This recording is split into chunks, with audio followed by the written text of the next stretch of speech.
পাল্টে যেতে পারে মধ্যপ্রাচ্যের ভূ রাজনীতির সমীকরণ।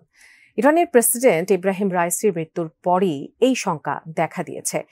ফিলিস্তিন ইস্যুতে মধ্যপ্রাচ্যের সংকট আরও গভীর হওয়ার শঙ্কা বিশ্লেষকদের। রোববার রহস্যজনক এক হেলিকপ্টার দুর্ঘটনায় ইরানের প্রেসিডেন্ট রাইসি, পররাষ্ট্রমন্ত্রী হোসেইন আবদুল্লাহিয়ান সহ তাদের সফরসঙ্গীরা প্রাণ হারান। মধ্যপ্রাচ্যে ইসরায়েলের সবচেয়ে বড় দুশ্চিন্তার কারণ ছিলেন রাইসি, কারণ তিনি ইসরায়েল এবং তাদের মিত্র যুক্তরাষ্ট্রের চোখে চোখ রেখে কথা বলার সাহস দেখিয়ে আসছিলেন। রাইসির মৃত্যু ইরানকে সংকটে ফেললে স্বস্তিতে থাকবে কি ইসরায়েল? বাকিটা জানাচ্ছেন এসআই রাজ।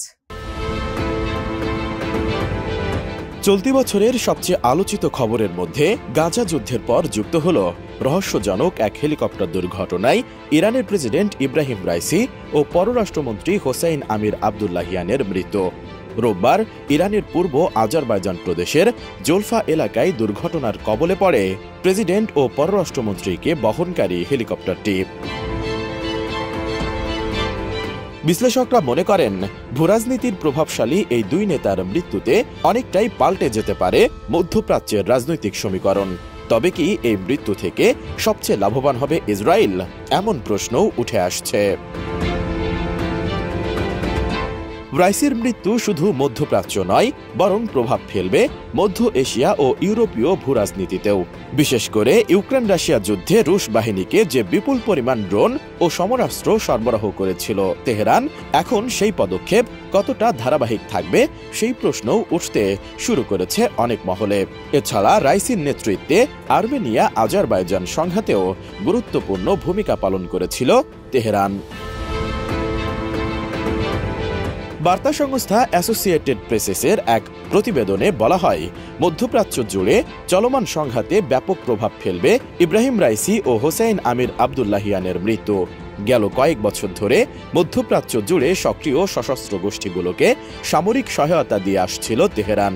বিশেষ করে Lebanon, Syria, Iraq, Yemen, Bahrain ও ফিলিস্তিনের সশস্ত্র গোষ্ঠীগুলোর অর্থ ও সমরাস্ত্রের অন্যতম যোগানদাতা ছিল ইরানের ইসলামী বিপ্লবী রক্ষী বাহিনী।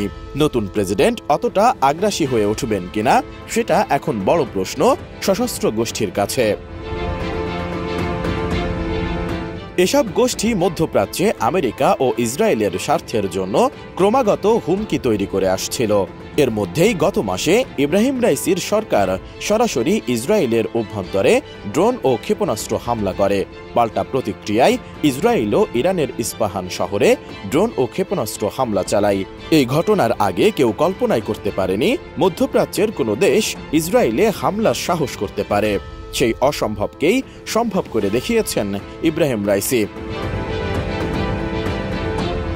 অন্যদিকে অনেক বিশ্লেষক আবার মনে করেন, ইব্রাহিম রাইসির মৃত্যু তেহরানের পররাষ্ট্রনীতি ও আচরণে তেমন কোনো প্রভাব ফেলবে না, কারণ দেশটিতে প্রেসিডেন্ট সর্বোচ্চ ক্ষমতার প্রয়োগ করতে পারলেও সে বিষয়ে সিদ্ধান্ত আসে খোদ সর্বোচ্চ ধর্মীয় নেতা আয়াতুল্লাহ আলী খামেনির কাছ থেকে। এসআই রাজ, এটিএন নিউজ।